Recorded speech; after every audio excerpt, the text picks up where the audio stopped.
1:09. Bienvenidos, amigos. Aún resuenan en nuestras memorias los ecos que hemos vivido en los últimos 10 días.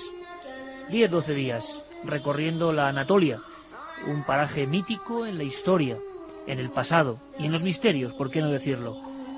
Comenzó nuestra ruta en Estambul y nos fue llevando por toda esa gigantesca zona del planeta, árida en ocasiones, que nos llevó hasta las mismas fronteras de Siria e Irak.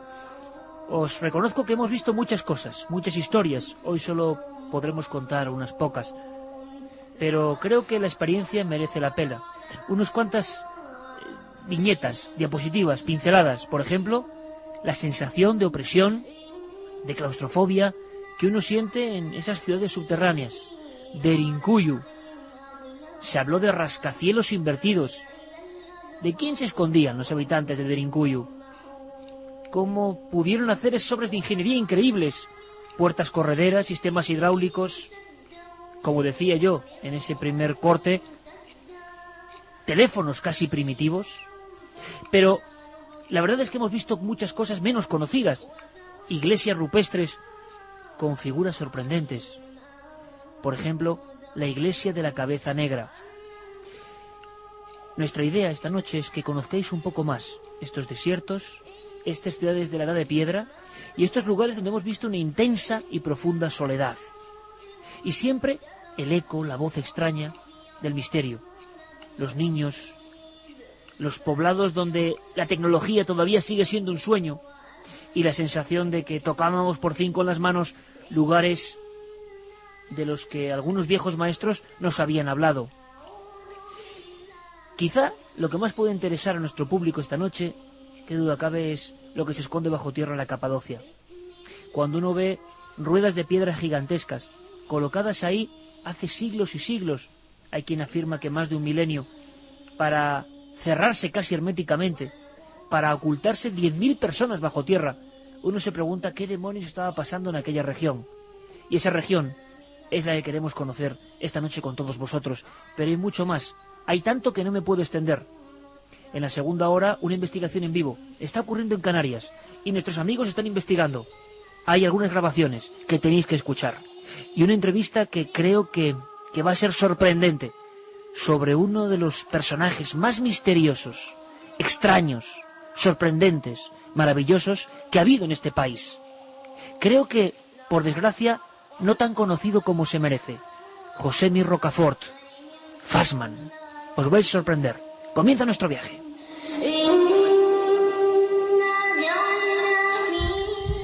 ¿Hay algo que nos quieras contar desde el otro lado? Manda un SMS al 7640. Escribe la palabra milenio, espacio y lo que nos quieras contar. Comentaristas de Milenio 3. Siempre al otro lado. En el Kurdistán también vimos muchas cosas. Por ejemplo, aún sigue viva, y lo repasado esta tarde en el mítico libro La rama dorada de Fraser. En esa tierra concreta y en ese pueblo, dicen algunos que exiliado y siempre en conflicto. Lo hemos vivido también. La historia de que, por ejemplo, los dolores eran provocados por demonios. Y muchas veces se cogía una cabra, el animal más abundante por esa zona, y se cogía al enfermo y se le hacía un corte. Si le dolía la cabeza, en la cabeza, por ejemplo, se extraía un poco de sangre, se colocaba sobre la cabra, y la cabra era abandonada en uno de esos parajes absolutamente desérticos que parecen el fin del mundo. Se consideraba así que el espíritu del dolor se había marchado con el propio animal y abandonaba el poblado. Poblados que de verdad nos parecían de la edad de piedra, auténticamente. Sorpresas. Llegamos a un valle donde la sensación de final de la vida era absoluta. Huecos en la piedra. Y cuando uno observaba, se daba cuenta de que eso que parecían simplemente cuevas eran habitáculos e iglesias rupestres. Cuando uno entraba sin vigilancia, sin cordeles, sin tickets, dentro de esos huecos de la piedra, se encontraba pinturas del siglo X, del siglo IX, del siglo VII, del siglo VI, que serían motivo de cualquier museo. Cuando se encontraban figuras de demonios, de bestias, o simplemente la recreación de la Sagrada Escritura con todo caras absolutamente negras, la sensación ahí dentro, metido en la roca viva de la caverna, provocaba una sensación extraña de conectar casi con algo a nivel subjetivo, quizá lo mismo que sentían aquellas personas. Una de las iglesias que más nos impresionó estaba en una zona con leyenda que ahora os queremos contar. Esas leyendas que uno recoja a vuela pluma y que en el fondo son antropología del mundo y que también son el misterio del mundo. Hay un lugar cerca de Soganli llamado Carabás. Carabás Kilise, la iglesia de Carabás. No hay realmente un pórtico, no hay escalinatas concretas, sino peldaños de piedra.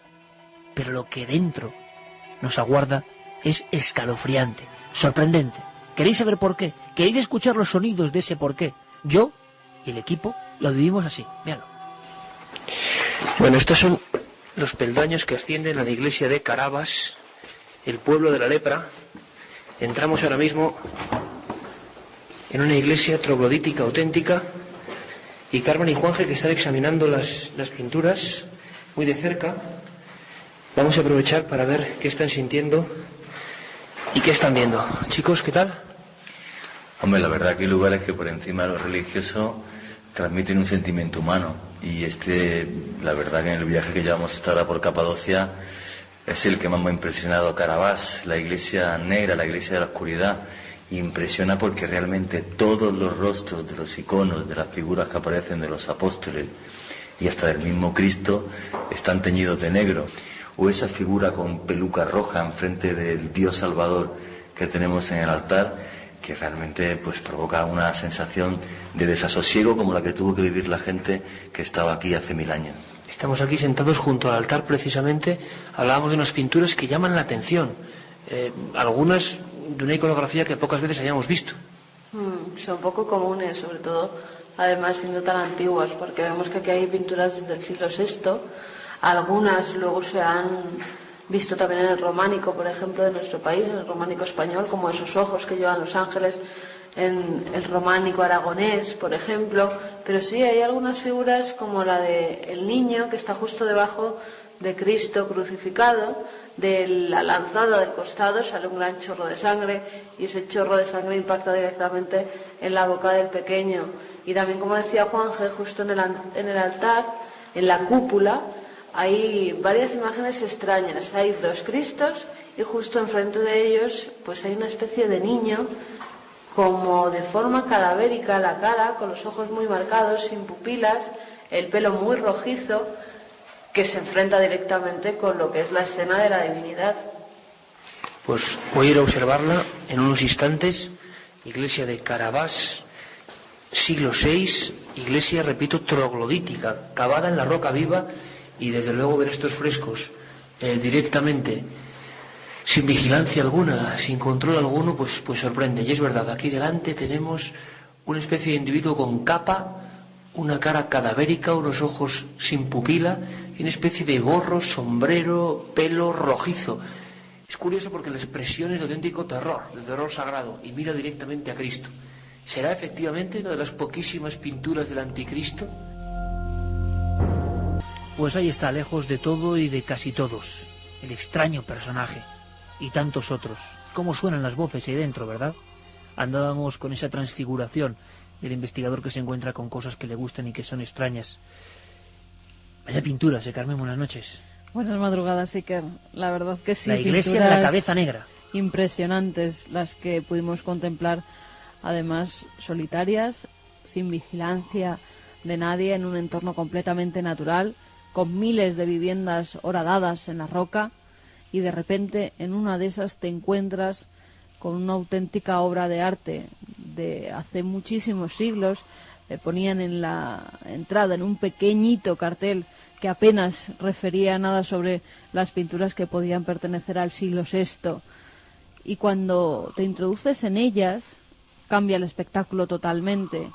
Ya la modernidad que se ha visto en Estambul, por ejemplo, que no está muy lejos en el mapa, cambia y te metes en otro mundo, en un mundo donde vivía la gente, donde realizaban no sabemos qué ritos, porque era una iglesia muy rara, no parecía que fuera para orar directamente, todas las paredes estaban pintadas, algunas muy deterioradas ya, y había estancias como de recogimiento, estancias donde solamente cabía una persona, tumbas en el suelo. Tumbas de niños. En una de las partes de esa iglesia de la Cabeza Negra, que el nombre ya lo dice todo. Un lugar donde la verdad permanecimos más de 3 horas, yo creo, grabando, filmando cada una de esas escenas que eran únicas en el mundo. Y como yo decía en la grabación que veíamos allí, había pinturas muy raras, como la de ese niño pequeño que después de clavarle la lanzada a Cristo en el costado, espera que ese chorro de sangre que sale de ese costado divino caiga directamente en su boca. Y él parece estar bebiendo esa sangre. Con un buen amigo, Ferman Buruk, avanzábamos por la absoluta penumbra de este lugar. 630 iglesias metidas en la tierra, donde hubo ritos, donde hubo historias tristísimas, como la de este lugar en concreto, por eso lo hemos elegido, por lo desconocido que es para el gran público, aunque ahora hablaremos de los grandes rascacielos invertidos de Derinkuyu, Kaimakli. En Soganli dicen que vivían los leprosos. Dicen que en aquel siglo VI los más desfavorecidos eran internados en este mundo de pesadilla. Y nosotros revivíamos ese recuerdo de una ciudad infernal. ¿Verdad, Juanje? Buenas noches. Buenas noches, Iker. Hombre, la verdad que Capadocia es un lugar maravilloso porque en él hay 2 mundos. Un mundo por encima del suelo y de la roca y otro mundo por debajo de él. No solamente están esos rascacielos invertidos, bueno, hay que decir que hay 150 ciudades subterráneas en Ciudades. 150 ciudades subterráneas, algo más de 30 abiertas al público, pero bueno, Derinkuyu, que es enorme y que hemos tenido la suerte de poder ver, está abierto prácticamente un 10% solamente a los ojos del público. Unas 15 plantas hacia abajo. Sí, pero bueno, hay otras que posiblemente sean más grandes que Derinkuyu. Aparte, piensa, por ejemplo, no sé de qué enemigo tan terrible huyeron los excavadores de estas ciudades, pero de Derinkuyu, la ciudad más cercana subterránea, que es Kaimakli, hay 8 kilómetros y hay un túnel que las une. Comentan algunos investigadores que si se pusieran en fila india los túneles de Capadocia, solamente de las ciudades subterráneas, sin hablar de las iglesias, se podrían unir Madrid con París en línea recta. O sea, se calcula que incluso entre 20 y 40.000 personas podían estar escondidas en esas 150 ciudades. Hay un dato muy claro. Hasta hace pocos años se hablaba que la datación de estas ciudades estaba en torno al siglo VI, siglo VIII después de Cristo, cuando el avance musulmán, a la vez que se excavaban esas iglesias en roca viva que tú comentabas, pero hace un tiempo diferentes excavaciones aparecieron objetos hititas fechados hace unos 4.000 años, con lo cual esa teoría se vino por completo abajo. O sea que muchos de estos lugares subterráneos, que como habéis visto tienen iglesias, tenían comercios, tenían baños, tenían colegios, gente que jamás salía al exterior, vida dentro nada más, que es algo asombroso y asfixiante, y en muchas teorías, porque claro, no podemos saber exactamente para qué. Podían aguantar meses y meses. Tú lo viste igual que yo, o sea, cada nivel tenía una gran piedra circular que se cerraba y se sellaba nivel a nivel, de forma que la gente pudiera ir escapando, pero escapando por un sitio donde era imposible que nadie les cogiera, porque escapaban por debajo de la tierra hasta otra ciudad. Todas las ciudades se enganchan, o prácticamente todas ellas, con ríos subterráneos, de forma que el abastecimiento de agua, que era lo primordial, fuera infinito. Metían también animales con ellos para poder estar ahí. Pero claro, lo que pasó hace pocos años, en cuanto se aparecen objetos hititas, se habla de que, bueno, que hace 4.000 años hubo gente que ya empezó a excavar esas ciudades, que posiblemente los cristianos las redescubren más tarde y se hacen uso de ellas. Las pintan, por ejemplo. Efectivamente, pero claro, es que hay que diferenciar muy mucho, y tú lo has visto, lo que son iglesias en sí, que todas están pintadas y demás, mientras que si entras en Derinkuyu y en Kaimakli tú no ves fresco alguno. Entonces, claro, arquitectónicamente no tienen nada que ver las iglesias estilo bizantino que hemos visto pintadas en la roca con la ciudad subterránea. La pregunta es, ¿quién era, por ejemplo, el personaje que aparecía delante de Cristo en una de esas iglesias, que nos parecía como un enviado del mal, como un Cristo pintado de negro, con cara cadavérica?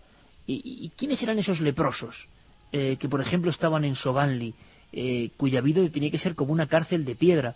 Las imágenes eran como de cuento de Mad Max, de ciencia ficción. Nos imaginábamos lo que pudo ser eso. Pero, en fin, vamos a hablarlo y podéis preguntarnos. Vamos a abrir líneas y a recordaros varias cosas importantísimas. Como siempre, Fermín Agustí, Carlos Largo, Geraint Martínez en la nave de los sonidos y don Santiago Camacho, que nos trae sorpresas. Santi, buenas noches. Buenas noches, sí que... Vas a viajar con nosotros, no has estado físicamente, pero ya estás en la nave viajando por lugares de los que tanto hablaron los clásicos, ¿no? Como Däniken y demás. Ellos interpretaban, que sería la otra parte de la conspiranoia, que todos estos mundos bajo tierra eran por algo, por un enemigo con el que evidentemente en plena era del miedo a lo nuclear, años 60, se especulaba, ¿no? Y se exageraba con eso, con algún poder venido del espacio, se llegaba a decir, ¿no? Sí, de hecho lo enlazaban incluso con narraciones ancestrales como el Bhagavad Gita hindú, en el que se habla de cosas que, visto desde unos ojos actuales, podrían parecer una guerra nuclear. De hecho, las ciudades de Capadocia son uno de los enigmas, yo creo, más fascinantes. Pero de esta noche me he quedado con una cosa que ni sospechaba que ibais a ver, que era lo de las leproserías, que es un mundo que a mí, de hecho, siempre me ha fascinado, porque es algo oculto por la propia sociedad y que mucho más cercano de lo que creemos. Fíjate, las últimas leproserías duras, de las de tener encerradas a la gente como campos de concentración, se cerraron en Japón en 1996.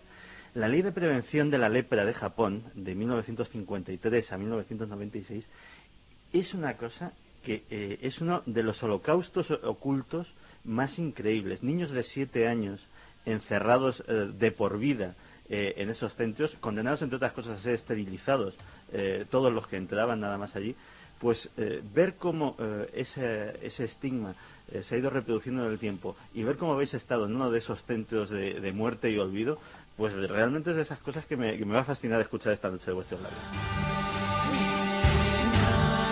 Ahora te cuento un detalle sobre la lepra. Vías de contacto, y importantísimo, la semana que viene, amigos de Milenio 3, la semana que viene despedimos esta 8ª temporada feliz con todos vosotros en Granada. Mejor sitio imposible, en Granada. Datos concretos donde podéis poneros en contacto, todos muy atentos, amigos, porque queremos que sea el fin de fiesta. El fin de fiesta auténtico de esta temporada para celebrarlo todos juntos. Datos, Carmen.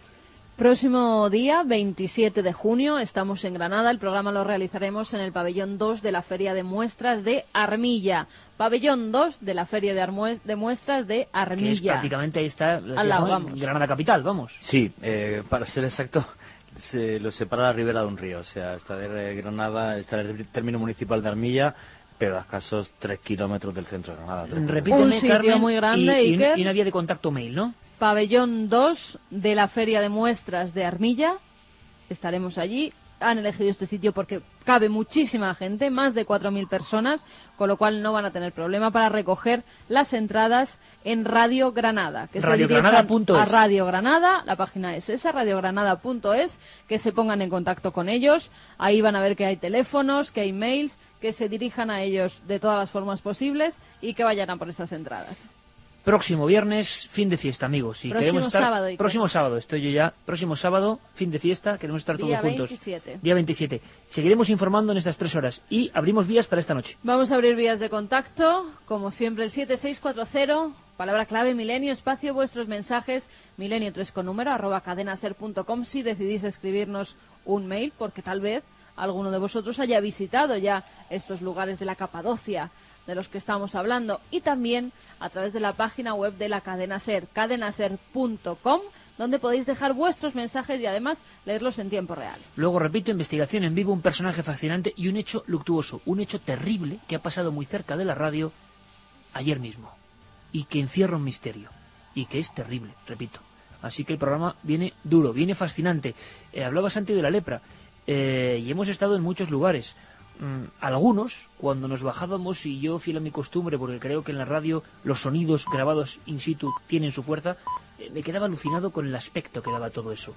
Esta era la leprosería de la que ahora vamos a hablar, y la veíamos mirándola de frente, bajo un sol de justicia, así.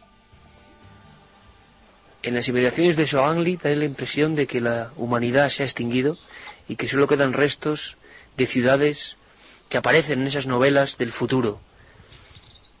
Ciudadelas de piedra, ventanucos, Da la impresión de que es otra civilización la que vive aquí, en un contacto estrecho con la naturaleza y debajo de un valle inmenso de paredes de roca que se extienden hacia los cielos. Aquí estamos, frente a algunas iglesias rupestres únicas en el mundo.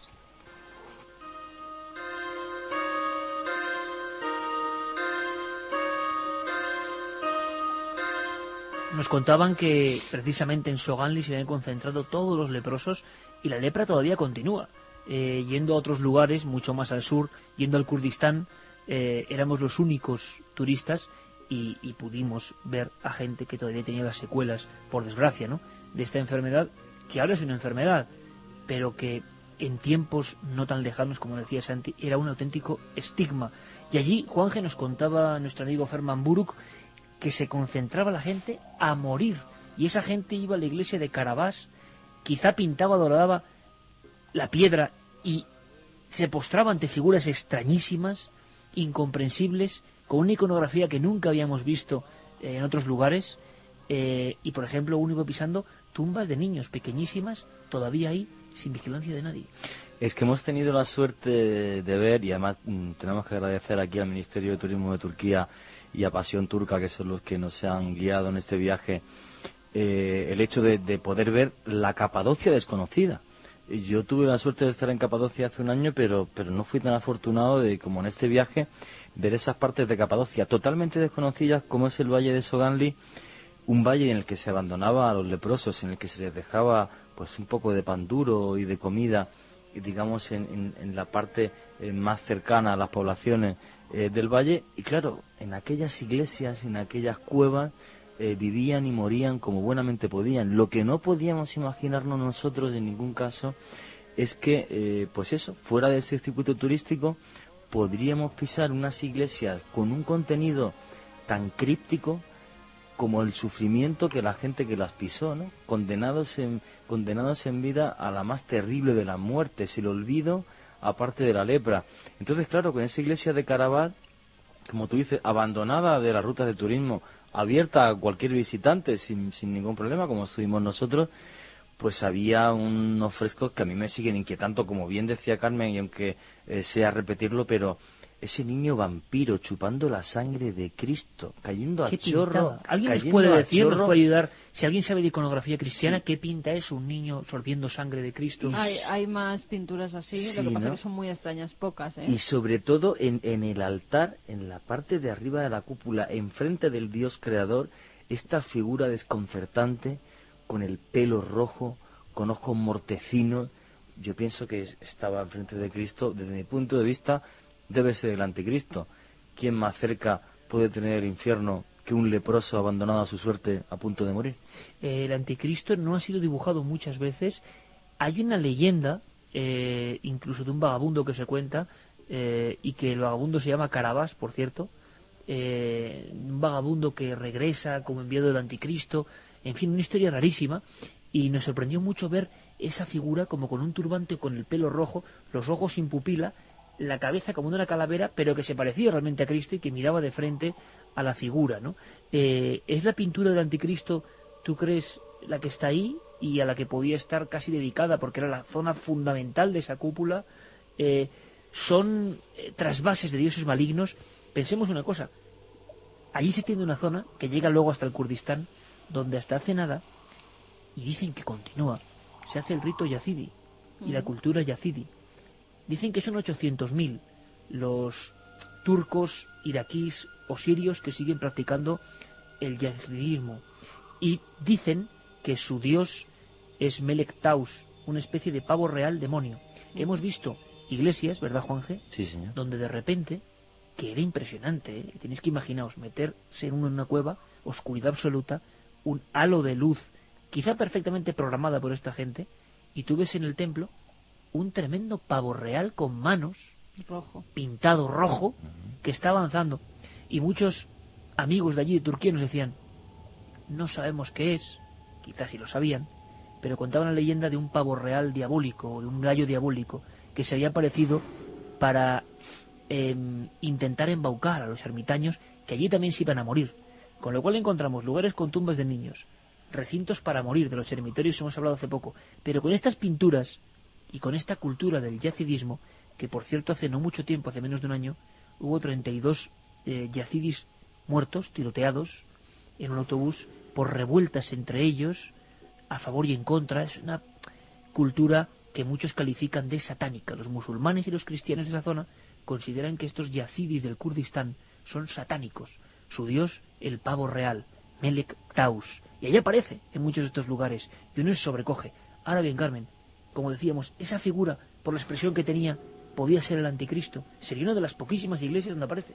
Sí, sería una de las pocas iglesias. Lo que pasa que el anticristo se ha representado de muchas formas, desde seres monstruosos, tal y como se describían en los tratados de demonología, hasta niños que más bien tendrían este aspecto, porque este era un ser pequeño, el que veíamos en esta iglesia, era un ser Con una capa. pequeñito, no sé si con una capa o con algo negro que le Como envolvía. adolescente, ¿verdad, Carmen? Ujú. Algo así.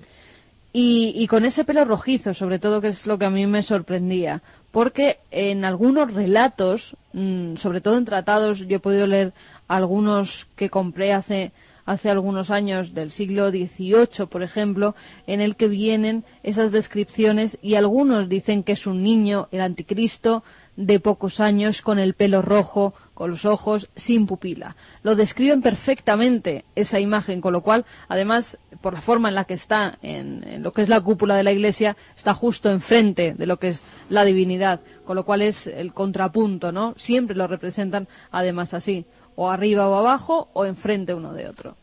Absolutamente abrasadas por el sol, absolutamente calcinadas por un sol inmisericorde, 600 iglesias en la roca, sin vigilancia de nada ni de casi nadie. Y uno se encuentra sorpresas mayúsculas, extrañísimas, y una que demuestra lo que es la historia, ¿no? Muchas de las figuras, por ejemplo, de arcángeles están quemando vivos a personas, están cogiéndolos del pelo y están quemando en hogueras a personas. Y cuando uno va al final de una cueva y ve esto, mirando fijamente con esos ojos a los arcángeles o incluso a los ángeles del Apocalipsis, escenas del Apocalipsis, estamos hablando de zonas... O una sábana santa, que te o una acuerdas. sábana santa. Cuidado, estamos hablando de una zona donde están las 7 iglesias del Apocalipsis, las 7 iglesias mencionadas en el Apocalipsis en Anatolia.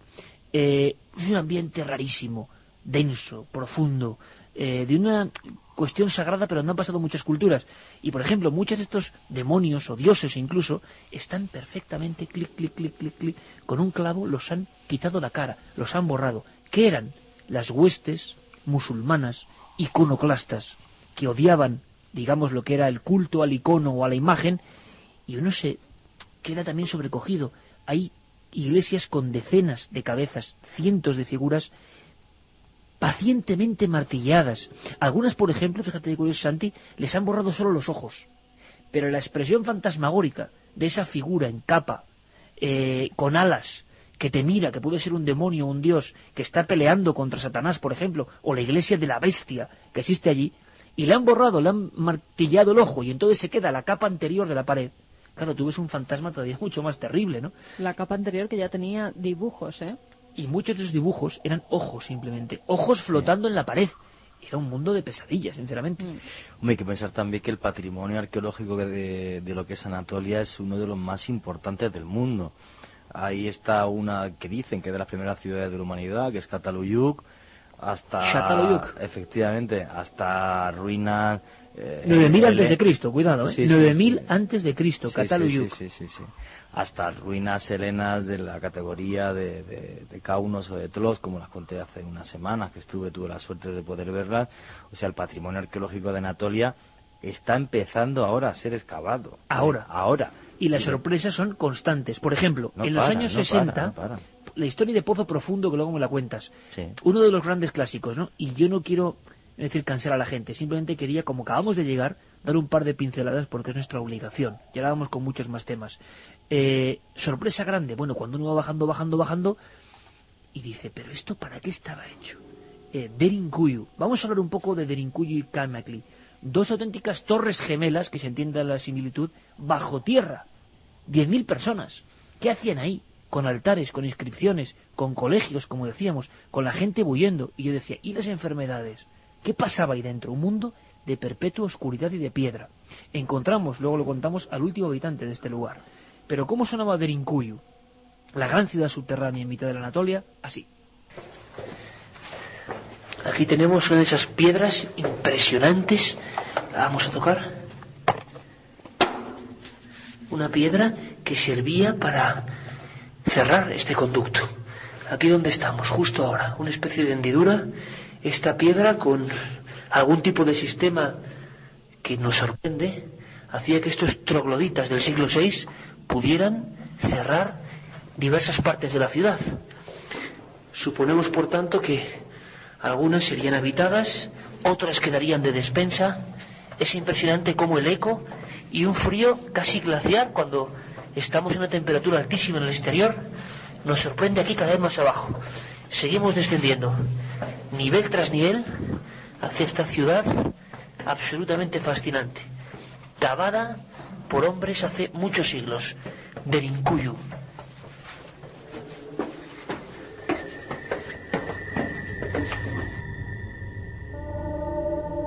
Y Derinkuyu hoy no ha cambiado mucho desde el día de su descubrimiento. Nadie intuía que debajo del pueblo, un pueblo extraño hay que decirlo, un pueblo solitario a pesar de la cantidad de gente que vive allí, el sol en mitad de la plaza, no había casi gente cuando estábamos nosotros, y una gran sorpresa debajo, bajo el suelo, generaciones y generaciones se habían escondido de algo. Bueno, es que Derinkuyu ya de por sí quiere decir pozo profundo, con lo cual imaginemos una ciudad entera excavada. Es una roca bastante blanda porque es como roca volcánica, con lo cual es fácil excavarla. Derinkuyu es descubierta en 1963, además por una casualidad. Un vecino de esa localidad está haciendo reformas en su casa, decide tirar uno de los muros y se encuentra con una habitación al otro lado. Después de ese muro tira otro y hay otra habitación más, y es entonces cuando se descubre la ciudad de Derinkuyu. Se cree que hay hasta 20 pisos hacia el centro de la tierra. Ahora mismo hay excavados, que se sepa o que estén abiertos al público, 8 que pudimos estar viendo, esas estancias donde tenemos cocinas, donde tenemos establos, donde estaba la escuela también, donde había habitaciones altares para cada una de las familias, había una especie de capilla cruciforme, la pudimos ver allí, como tenía el altar al fondo y los dos brazos que hacían la cruz, y el tercero, que era el más largo, donde se reunían. Esa iglesia daba una especie de salón de reuniones donde al parecer pues allí debatían, y de esa sala salía el único cuerpo que por ahora se ha encontrado en Derinkuyu.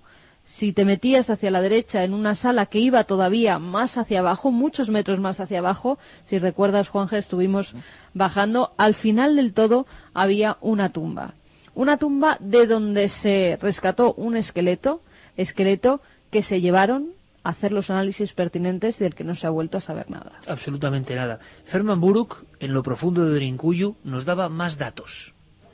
Sí, dicen, calculan 10 kilómetros. Comunicaba con la ciudad de Kaimakle. Entre las dos ciudades hay una distancia de 10 kilómetros. Este túnel que tenemos aquí. Este túnel. Y estamos ahora en el 7º piso. Y todavía tenemos otro piso abajo. Es para el gobernante, para los gobernadores. Otro piso abajo. Esta sala era para juntarse los obispos, como están cerca de la iglesia, o unirse a quienes estén en la sala. Sistemas de aire acondicionado de la antigüedad, sistemas de vocalización de mensajes, es decir, desde la planta 3 a la 16 uno podía enviar un mensaje y ser recepcionado, conductos donde salía presión, aceite hirviendo para cualquier enemigo que se acercase. ¿Qué te sorprendió especialmente de Derinkuyu? O de Kaimakli, que es la otra ciudad gemela interconectada. Hombre, lo que más me sorprende es cómo alguien puede hacer mentalmente un esquema en tres dimensiones de una ciudad subterránea. Claro, es que porque cuando uno está ahí parece que es una cueva, y claro, no es una cueva. Cuando construyes una ciudad, un edificio hacia arriba, bueno, pues cuadriculas las plantas y haces que tenga una cierta geometría. Aquí no, aquí iban excavando, se ve que conforme les iba haciendo falta el que entrase más gente, y luego otra cosa, todos son suposiciones en torno a las ciudades subterráneas de Capadocia, porque no hay ningún texto escrito que que nos cuente realmente su función. En tiempos de Heleno sí creo que los griegos recogieron en algunos textos que había, o sea, que los habitantes de Anatolia vivían en ese tipo de ciudades. Pero qué extraño decidir vivir bajo tierra, ¿no? Claro, pero si los griegos ya contaban este hecho, es que las ciudades son muy anteriores, obviamente, al tiempo que se les da, que sería siglo VI, siglo VII, siglo VIII. Bueno, ya es una cosa que eso se ha tirado para atrás, ¿no? Se habla ya del tiempo de los hititas y sí de una reutilización posterior, incluso por algunos cristianos, porque en algunos sitios sí que se veían lo que se pueden interpretar como claros altares cristianos. Pero la idea de construir esto no es cristiana en absoluto. Entonces, todos son suposiciones. Luego, lo laberíntico de esta ciudad, en qué mente las concibió, qué sistema... Porque es muy fácil perderse. Es súper fácil perderse. Y luego otra cosa, el atacante tenía que atacar por un pasillo de 1,5 metros. O sea, aunque fuera con un ejército de 10.000 soldados, no servía para nada. Y las trampas serían muy fáciles para defenderse ahí. Es el mejor sistema defensivo que he visto jamás en mi vida. Vamos. Pero claro, 10.000 personas. No contaban con una cosa, con que los invasores les envenenaban los pozos para que estos salieran. Y así se terminó con estas ciudades. Claro, era la única forma que tenían que la gente muriera, ya que no podían salir y atacarlos fuera porque se iban escondiendo cada vez más abajo. Lo que hacían era envenenar sus aguas para que así, de una forma o de otra, tuvieran que morir. Lo alucinante de esta historia es que las ciudades acabaron desiertas, la gente vivía en los pueblos de arriba, desde hacía quizá 1.000, 2.000, hay quien dice 3.000 o 4.000 años, había esas construcciones y ese mundo abajo y nadie lo sabía, no quedaba recuerdo remoto, como si se hubiera esterilizado por completo la parte superior del suelo, hasta que en 1963, decías, o sea, sí. Ayer... Derinkuyu sí, y Kaimakli un año después se descubre. Es increíble que un accidente descubra esto, y es que entonces comprendieron la propia etimología, por qué ese pueblo se llamaba así. Juan G. nos lo recordaba descendiendo todavía más hasta unas cámaras absolutamente oscuras, profundas, donde ya no llega el cableado ni la luz, y son cámaras y cámaras, y cuando estábamos allá abajo nos daba la sensación de que si siguen excavando, pues seguirían descubriéndose cosas. Ahora bien, ¿qué cosas? Oye, me comentabas, Juanje, que Derinkuyu el nombre significaba... Pozo profundo. Lo curioso es que el descubridor Omer de Mir, que sabía ya de la existencia de algunos niveles hechos en roca en lugares como este, cuando descubrió la ciudad subterránea en la que estamos ahora, Derinkuyu, entendió perfectamente el significado del nombre del pueblo, pozo profundo. Pero ni él podía llegar a imaginar que bajo sus pies había prácticamente hasta 10 niveles de pisos excavados en los que podían llegar a vivir 10.000 personas. Pues de esta forma tan simple, amigos, planteamos uno de los grandes enigmas de la arqueología. En la Anatolia, en ese lugar donde se dieron los primeros pasos del Neolítico, otro salto impresionante del mundo de los cazadores a la agricultura. Cuando uno va a las enciclopedias se da cuenta de que precisamente en la Anatolia, en el Kurdistán, ocurre este milagro. Dicen que la gente incluso perdió musculatura, perdió capacidad ósea, se volvió más baja. Nadie sabe por qué en un momento dado la gente rehuyó del sistema ocioso casi de los cazadores y empezó con algo que es otro de los grandes misterios. ¿Por qué en esa franja concreta entre el Tigris y el Éufrates, que hemos visto, que hemos visitado, y teníamos la sensación de estar casi chapoteando, ¿no?, en un lugar del que tantas veces se ha oído hablar, el nacimiento de la humanidad como civilización? Y, caramba, ¿por qué empezaría y cómo descubrirían que había que domesticar animales? 10.000 antes de Cristo, primeros animales, el perro, el primer animal domesticado, el mejor amigo del hombre. ¿Por qué se domestica? ¿Quién lo hace? ¿Por qué alguien descubre que en vez de cazar y comer, que era más cómodo, hay que cultivar y guardar, y varias generaciones sufren de hambre? ¿Qué pasó exactamente allí? ¿Quién les instruyó? ¿Por qué exactamente allí? Pues habrá que seguir investigando, porque es uno de los grandes enigmas de este mundo, y sobre todo muerto y vivo. Descifrar las obras de ingeniería tan grandes que hizo esta gente, porque recordemos que para respirar tenían como pozos de ventilación, grandes chimeneas que iban directamente desde la parte superior hasta los pisos más inferiores. Todo eso lo tenían que conectar con las distintas salas para que pudiera entrar el aire y no perecer justo debajo de la tierra. ¿Cómo hacían esos hornos donde cocinaban dentro de las cuevas donde vivían. Bueno, unos ingenieros que todavía muchos de los profesionales que van a visitar estas ciudades no se explican cómo en aquella época eran capaces de hacer estas grandes obras. Hay una teoría muy curiosa, que es la que defiende Andrew Collins, que comenta que hubo una pequeña era glacial hace 11.000 años y que posiblemente los habitantes de Anatolia hicieran algunas de estas ciudades, o el embrión de algunas de estas ciudades, porque la temperatura interior sería entre 12 y 15 grados, poniéndose de esta forma a resguardo del frío tan terrible que tenían fuera.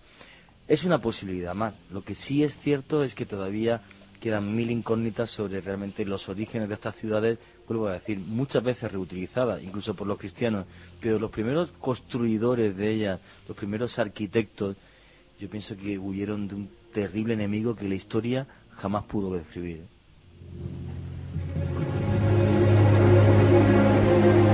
Y se habla de remotísimos cataclismos en esa zona concreta que terminaron con cierta parte del mundo y nació otro nuevo. Seguiremos investigando, lo prometemos. Hemos traído kilos y kilos y kilos y kilos de material. Esto es solo un apunte.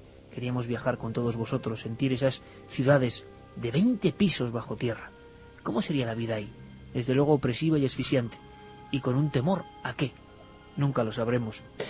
Vamos a cambiar radicalmente de tema, aunque luego, por supuesto, estaremos muy atentos a vuestros mensajes, porque llega Pablo Villarrubia. Es más, le voy a decir que entre ahora mismo, y nunca quiero que se vea que se escuche el sonido, pero me gustaría que Pablo entrase directamente, porque acaba de llegar ahora mismo en otra investigación.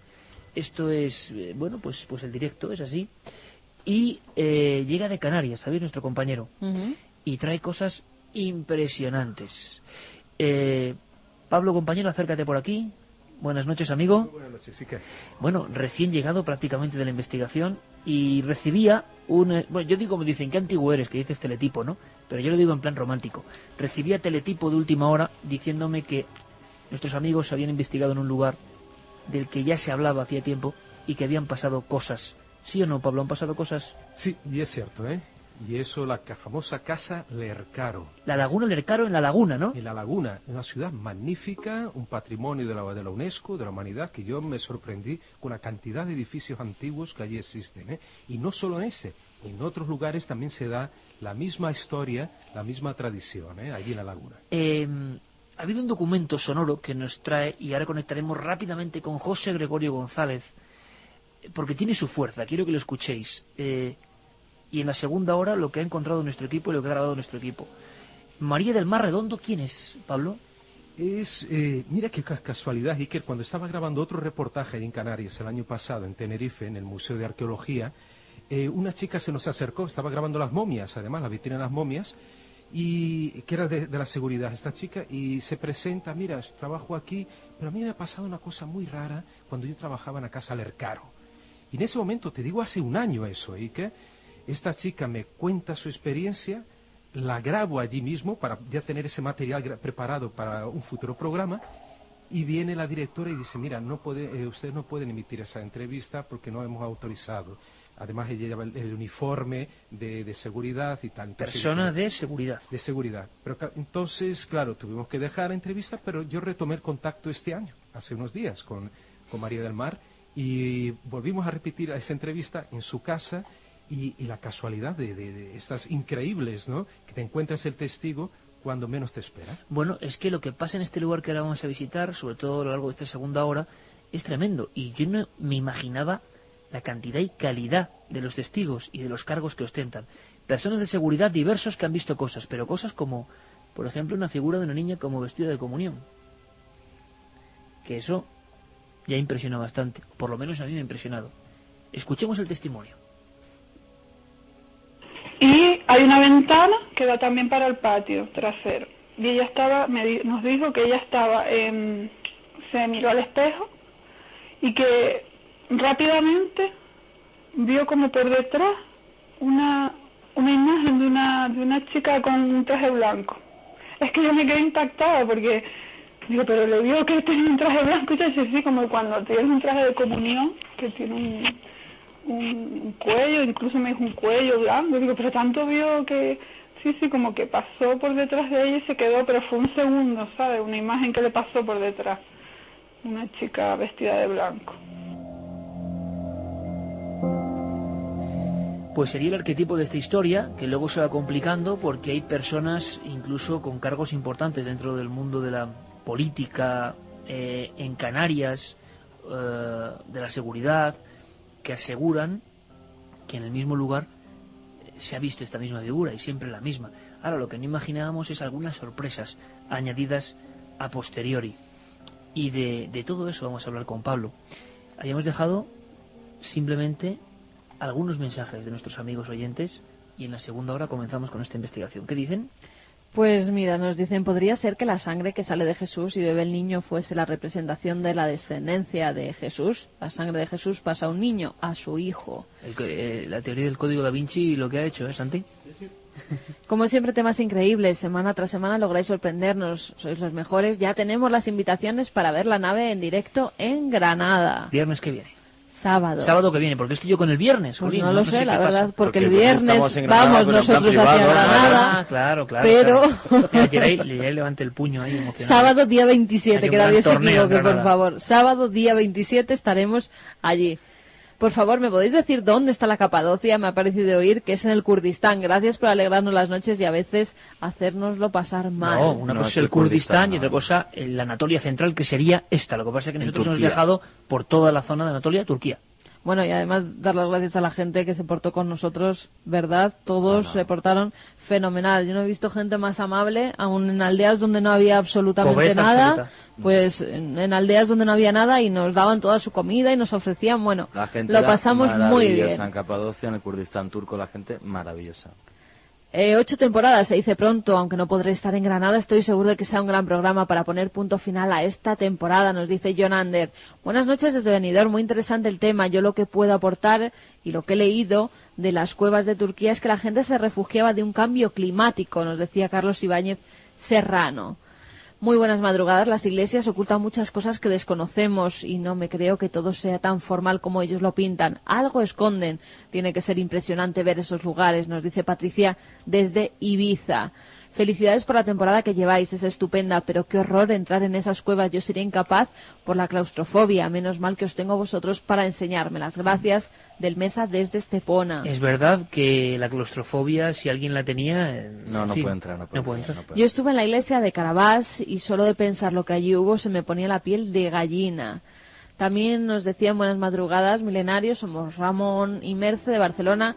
Necesitamos saber cómo conseguir las 2 entradas para Granada desde Barcelona. Llegaremos. Pues nada, que se pongan en contacto con Radio Barcelona, que seguro que se las guardan para que esa noche puedan estar en la nave del misterio. Me habéis recordado las cuevas de la Balma, llenas de ritos ancestrales, endemoniados, y la figura de las Caspolinas guardando viejos ritos, nos dice Carlos Ortiz desde Valencia.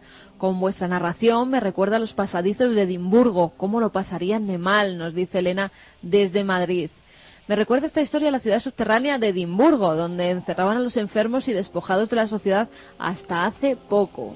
En fin, luego seguiremos con 10 y 32 minutos. Esto ya es Milenio 3. Ya se han apagado todas las luces del estudio 1 de la cadena SER, aquí en Madrid, para toda España y para todo el mundo. Un extraño descubrimiento, nos lo comentaba la voz de Carlos Barroso. Una especie de ciudad sumergida a cientos de metros de profundidad. Ocurre en el Mar de la Aventura, en una zona de batallas, de piratas, de antiguos tesoros enterrados. Lo que nadie se esperaba es que el robot Rob descendiese y encontrase algo que parecía una megalópolis de otro tiempo. ¿Qué clase de seres humanos, de individuos, pudieron vivir ahí? Templos, habitaciones, estructuras recortadas, tecnología en la piedra. Dimos la noticia al adelanto, no se había hablado apenas de este asunto, en Milenio 3 la pasada madrugada.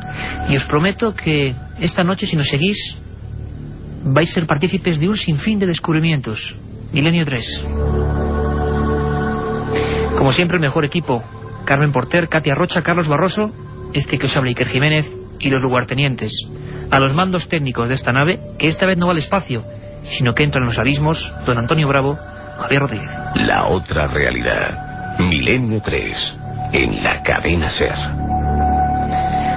Tengo a mi lado a Nacho Ares, compañero de este equipo, director de la más prestigiosa publicación arqueológica de este país, Revista de Arqueología. Nacho, buenas noches. Buenas noches, Iker. ¿Cómo se queda uno con una noticia de este tipo? Pues la verdad es que sorprendido, porque no son muy comunes este tipo de noticias.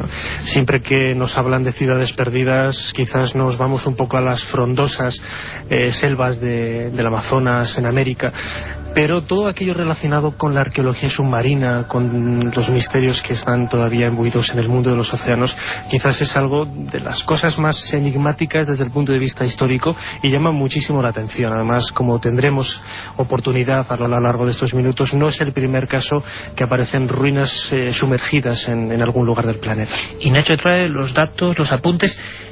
No mienten aquellos que dicen que conocemos menos los abismos que el propio cosmos, que el espacio.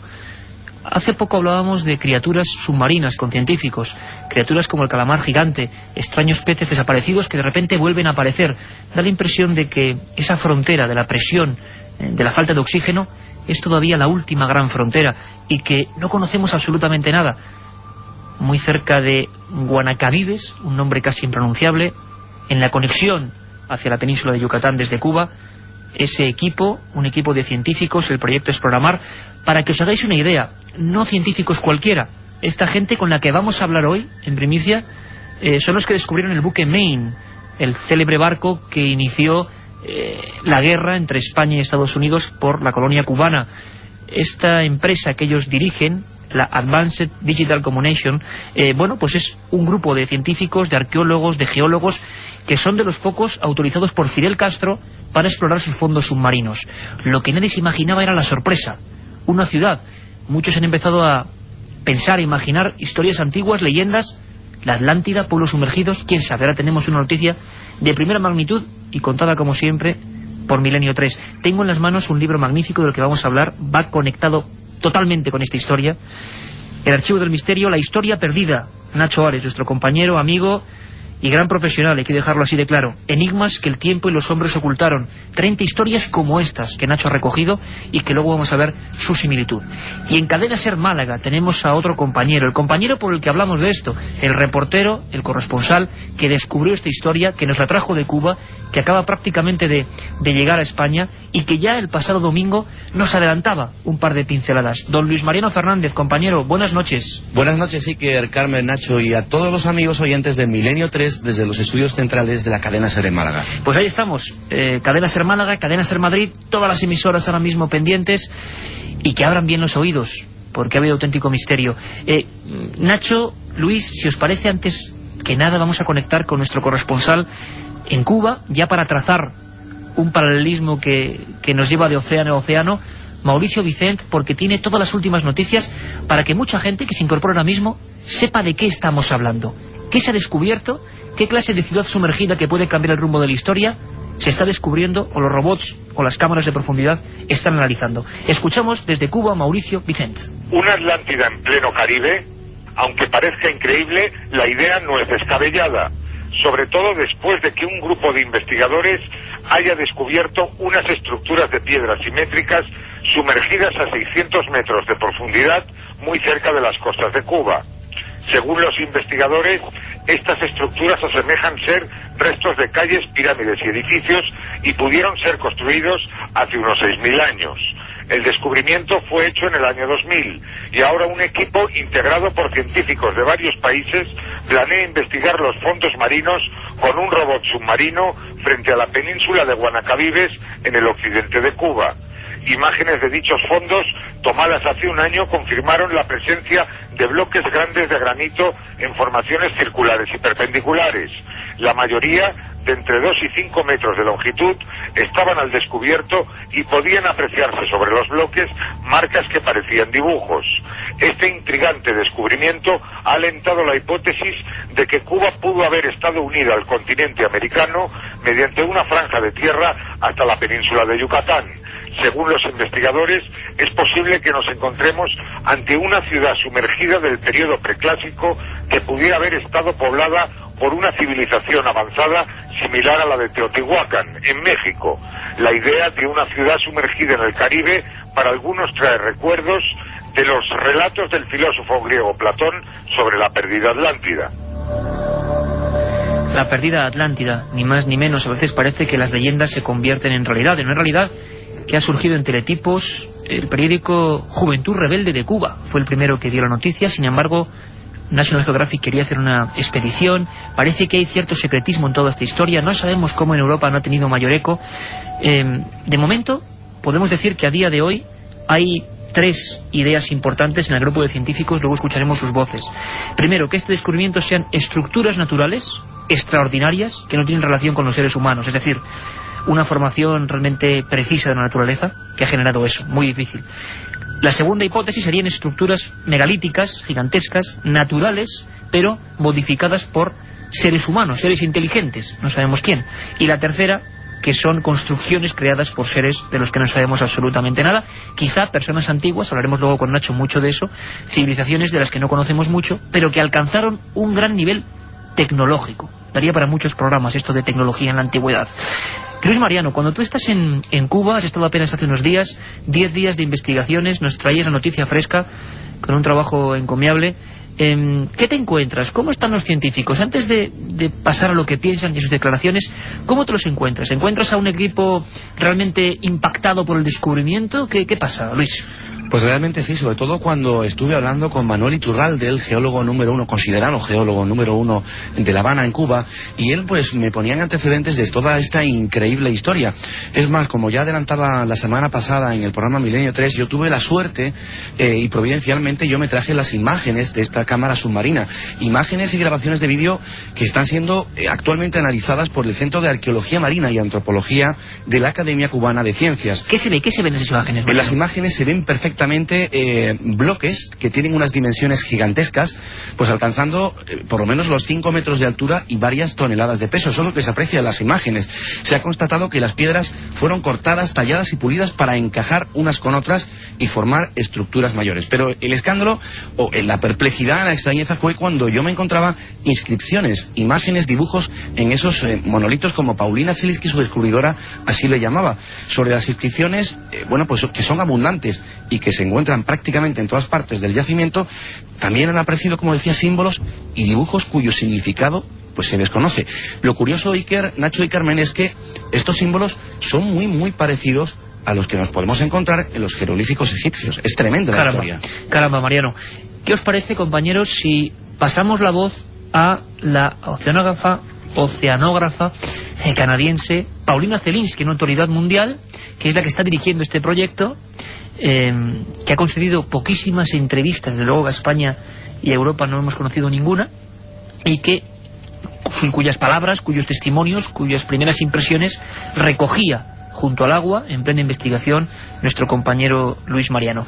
Vamos a escuchar a Paulina Zelinsky, esta autoridad, como decimos, rememorar además con bastante intensidad ese primer momento, cómo bajan los robots, no esperan encontrarse nada, estaban viendo una especie de protuberancias de arena y de repente se encuentran con algo inesperado. Cuando de pronto nos vimos en nuestros mapas apariencia de unas estructuras muy simétricas y como si fueran trazadas por hombre dentro de esta área tan limpia de arena sílice, nos fuimos totalmente asustados, porque al principio pensamos que quizás es una instalación de Estados Unidos o de otra poder mundial muy grande que pudo construir unos cuadras de estructuras en área totalmente desierta. Sí, Marino, ¿queréis comentarnos algo? Yo quería comentar que recordemos que Paulina Zelinsky es la autora del descubrimiento, que es ingeniera oceánica, una experta soviética que durante la Guerra Fría se dedicó a la construcción de bases secretas de submarinos y que en la actualidad trabaja realizando obras de ingeniería civil y topografía del lecho oceánico. Ella me comentaba que estaba convencida, porque al preguntarle sobre el origen de la posible teoría de la Atlántica, ella estaba convencida de que estos restos arqueológicos pertenecen a la antigua civilización olmeca. Los olmecas, como bien sabéis, y Nacho sobre todo, tienen un origen desconocido y por tanto muy antiguo. Todos los arqueólogos hablan de más de 3.500 años de antigüedad, y ella habla de Atlanticú, esto podría ser un sucedáneo de la Atlántida, como posible teoría de trabajo para explicar esta impresionante ciudad sumergida. Se habla incluso, Mariano, de hasta 6.000 años. Vamos a hacer una pequeña pausa. 6.000 años, construcciones submarinas, la voz de los científicos, la arqueología aquí presente, la investigación. Vamos a hacer una pequeña pausa, no os lo perdáis porque hay descubrimientos reveladores.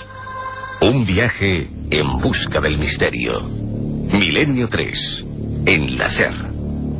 Si quieres viajar a lo desconocido, no dejes de leer El Archivo del Misterio de Iker Jiménez, los libros del tercer milenio. Colección El Archivo del Misterio de Iker Jiménez, publicado por Editorial Edad. Próximos títulos ya a la venta: La Sábana Santa de Carmen Porter, Casas Encantadas de Francisco Contreras, El Secreto de la Gran Pirámide de Manuel Delgado y Vampiros de Miguel Gómez Aracil. Milenio 3, con Iker Jiménez, en la cadena SER. 11 menos cuarto de la noche, sabéis que hay una segunda edición de 3 a 4 de Milenio 3 con un sinfín de cosas, e importante, hemos recibido, como siempre, un montón de mails, regalos, cómics, agradecimiento para todo el mundo, personas incluso que han recreado en dibujos maravillosas obras de arte, algunos casos de los que aquí hablamos. Todo eso le damos respuesta en la segunda hora, con un montón de cosas, ¿verdad, Carmen? Buenas noches, Iker. Pues sí, esta madrugada hablaremos con el investigador Cristian Rifo, que nos contará los últimos avistamientos ovni que se están produciendo en Chile y el ataque hace tan solo 2 días de un extraño ser que ha desangrado y mutilado a numerosas gallinas.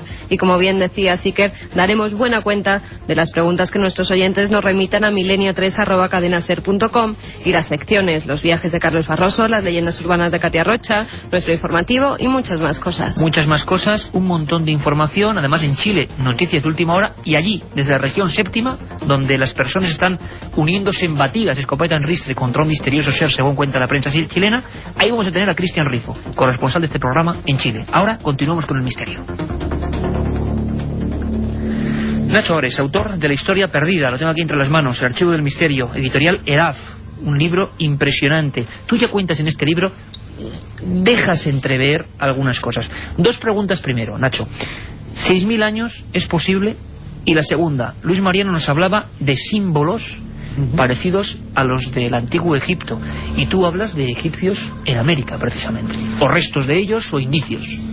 Sí, la verdad es que quizás el problema cronológico... Pura herejía, por cierto, pura herejía. Pura herejía, efectivamente, como bien dice Iker. El problema cronológico en muchos casos, quizás a algunos investigadores les hace pensar en descubrimientos como este, en la posibilidad de la existencia de la Atlántida.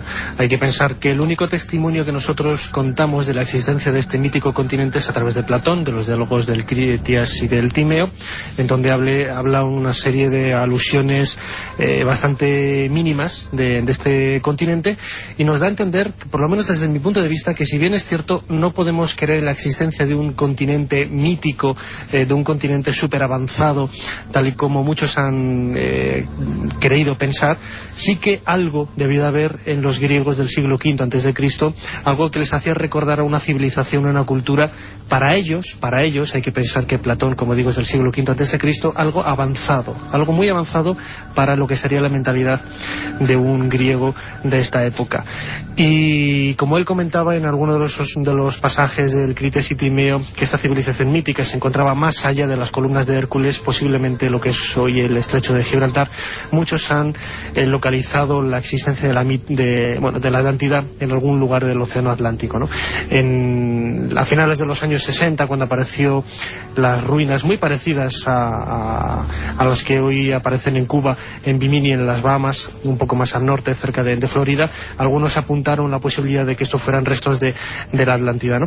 Pero este tipo de descubrimientos es quizás lo que nos hacen ahondar un poco en la esencia del misterio, ¿no? Hay infinidad de culturas de la antigüedad, infinidad de civilizaciones que vivieron hace miles de años, como los olmecas, como los mayas, como los egipcios, que precisamente no tienen un origen realmente todavía delimitado desde el punto de vista arqueológico, desde el punto de vista histórico. Hay infinidad de teorías. Sí, pero Nacho, me gustaría apuntar un dato importante a la audiencia y por supuesto a vosotros también, y es que Paulina Zelinsky, ella está colaborando con el Departamento de Antropología de un importantísimo museo mexicano, y ella, al mostrar las imágenes obtenidas de estas ruinas, pues los expertos pudieron verificar de que se trataban realmente de ruinas con motivos olmecas, Pero ¿qué sabemos realmente, Nacho, de los olmecas? Pues muy poco, la verdad es que es muy poco. O sea, no solamente de los olmecas, sino también de los mayas, aztecas. Son una serie de culturas que aparecen en una época problemática hace 2000, 3000 años en todo lo que es la región mesoamericana, y cuyo origen, al estar solapadas unas encima de otras, es muy difícil de entrever, ¿no?, de conocer. También quería comentar que, por ejemplo, cuando la primera vez que tuve noticia de la existencia de esta ciudad mega, tal y como han hablado los investigadores, me vino a la memoria el descubrimiento también de otras ciudades, de otros casos, ¿no? Un momento, Nacho, solo porque hay dos casos interesantísimos que tú tienes, que recoges en tus investigaciones y en los libros que estamos comentando, pero antes me gustaría, para que la gente vea cómo se siente una científica de este calibre, Paulina Kaniski, en el momento en que ve esas ruinas, en el momento en que baja y observa algo que nunca en su vida había visto. Frente a frente la ciencia con lo desconocido. Cuando pensaban que solo había arena, arenisca, se encuentran con lo siguiente. Vamos a escuchar a Paulina Kaniski. Hay unas estructuras gigantescas, construidas de piedras muy largas, muy grandes, de formas geométricas perfectas, como si fueran cortadas, y instaladas una sobre otra, con una perfección que yo creo que de hoy no podemos hacerlo. Una perfección con la que hoy creen que no podemos hacerlo. Nacho, ¿queréis apuntar algo? Sí, antes quería comentar un detalle bastante curioso. A finales de los años 80, comienzos de los 90, aparece al sur de Japón la presencia de una ciudad también de características similares, ¿no?, en Yonaguni, muy cerquita de Okinawa, este archipiélago del sur de Japón. En aquel caso eran plataformas piramidales, grandes esplanadas, grandes, también había la posibilidad, los investigadores japoneses decían, de la existencia de grandes avenidas, etcétera, ¿no? Pero quizás la virtud de este nuevo descubrimiento en Cuba, lo que desde mi punto de vista lo hace muchísimo más interesante de lo de Yonaguni, es precisamente, como comentaba ahora la oceanógrafa, la existencia de bloques individuales, es decir, pequeños, entre comillas, bloques de varias toneladas de peso, de entre 2 y 5 metros, algo que no sucedía en aquel descubrimiento en Japón, ¿no?, donde los geólogos demostraron al final que era una especie de estructura de placas originado de forma natural por la erosión producida, bueno, pues el agua, las esponjas, corales, etcétera, ¿no?, y que, entre comillas, había dado la casualidad de generar ese tipo de aparentes avenidas, aparentes monumentos piramidales. Sin embargo, la existencia de bloques individuales es quizás lo que le da ese matiz más humano, ese matiz humano, ese elemento humano, que es quizás lo que le hace, desde mi punto de vista, sin haber visto todavía las imágenes ni fotografías, también quería recalcarlo, el detalle de dar más importancia a este nuevo valle. Luis Mariano, una cosa importante, tú que has tenido la oportunidad, nosotros hemos visto alguna de las imágenes, tú has visto toda esa filmación auténticamente privilegiada, ¿qué es lo que más te llama la atención de toda la grabación? Porque es un robot muy especial el que tiene que bajar, es una presión pues casi infinita la que se soporta esas dimensiones del abismo, pero ¿tú percibes que eso está hecho por humanos en un tiempo remoto? Es decir, ¿no te cabe la menor duda de que eso es una construcción hecha con la mentalidad de un ser humano? Es decir, nos hablan, y recojo las noticias que han enviado varias agencias, parece que algunas de las estructuras, y ahora es muy importante, Nacho, también lo que tú comentes, tenían un origen, o les da la impresión a estos científicos, y veamos el calibre de lo que esto supone, de que eran una especie de observatorios o habitaciones en forma de cruz, tipo ritual o tipo religioso, de alguna religiosidad que igual ya no existe o no conocemos. Luis, ¿qué es lo que más te impresiona a ti de toda esa filmación? ¿Realmente se perciben tantos detalles? Sin lugar a duda, Iker, es que las imágenes se pueden apreciar perfectamente que se trata de una ciudad con sus calles, avenidas, a pesar de que estamos hablando de una profundidad importante de entre 600 y 3000 metros, pero la calidad de imagen es transparente y diáfana, clara, y lo extraño de los símbolos, los dibujos en la roca, en esos monolitos. Incluso se pueden ver habitaciones, cómo esa cámara submarina se mete dentro de una habitación, cómo se ve claramente en esa habitación que hay una ventana, curiosamente en forma de triángulo o pirámide. Es decir, podemos ver en esas filmaciones, más o menos yo tengo una hora de esa filmación, en la que se puede ver claramente que estamos hablando de los restos de una ciudad, pero sin lugar a la duda. Y esos símbolos, como hemos hablado de jeroglíficos, ¿podríamos precisar algo más? Figuras humanoides acompañadas de letras. ¿Se puede percibir algo? ¿Algún criptógrafo, algún especialista en paleografía ha intentado descifrar eso por el momento? Porque lo que nos extraña, Luis, tú acabas de llegar de Cuba, es la poca repercusión informativa de un hallazgo de este tipo en Europa. Nos llama mucho la atención. Así es, y podemos decir también que, Iker, que la mayoría de las grandes cadenas de televisión estarán a la espera de que les faciliten este material sin precedentes, las imágenes submarinas, que ningún medio de comunicación, repito, pues posee, ¿no? Lo que sí te puedo decir, y además es otro dato importante para Nacho, es que Paulina Selitsky me enseñó en su domicilio una fotografía de este importante museo mexicano, en la que se ven figuras, bustos, por decirlo de alguna manera, con ese tocado egipcio. Es decir, estamos hablando de figuras como parecidas a la esfinge que hay en Gizeh. Tremendo, con un tocado egipcio. Pero totalmente. Nacho, ¿esto cómo se puede ahí, explicar? por ejemplo, hay un investigador, no recuerdo de qué nacionalidad tiene, Gerazboy, que tiene varias publicaciones, además, curiosamente, relacionando la posible conexión histórica entre los olmecas y los antiguos egipcios.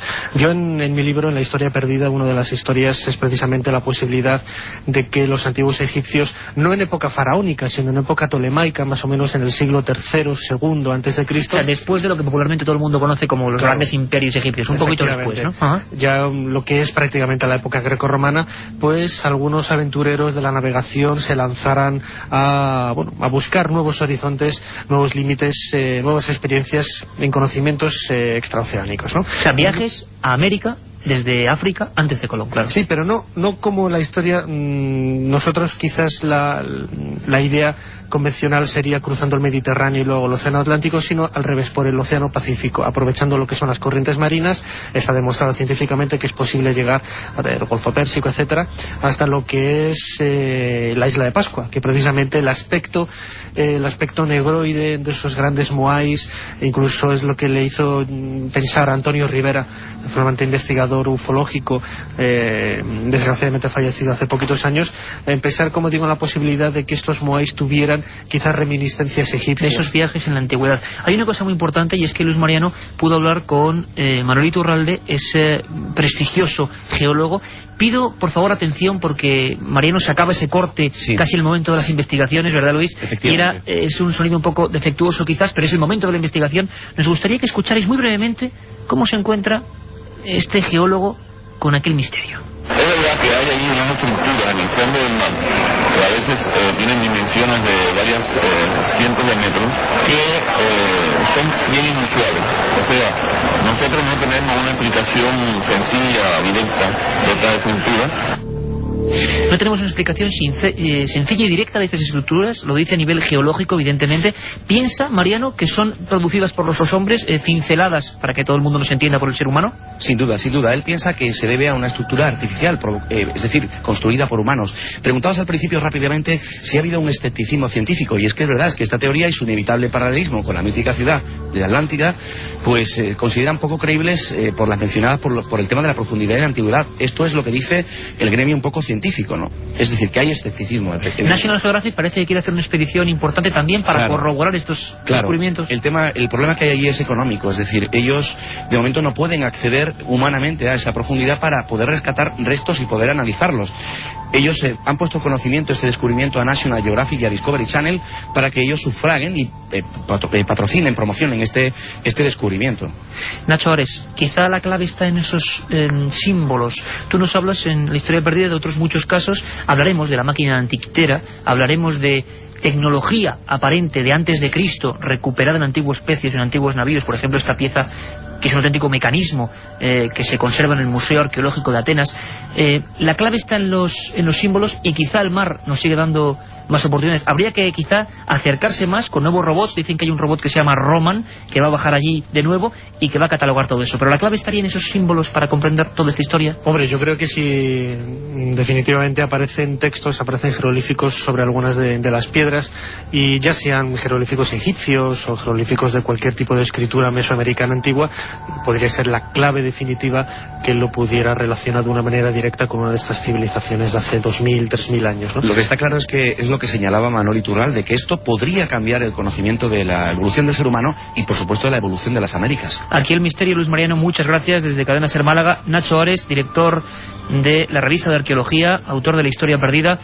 Lo que está claro es que ha habido un halo de secretismo que quizá algún día se rompa, ¿verdad, Nacho? Ojalá esto deje de ser herético y esto salga a la luz. Parece mentira que no conozcamos en primera plana en los periódicos.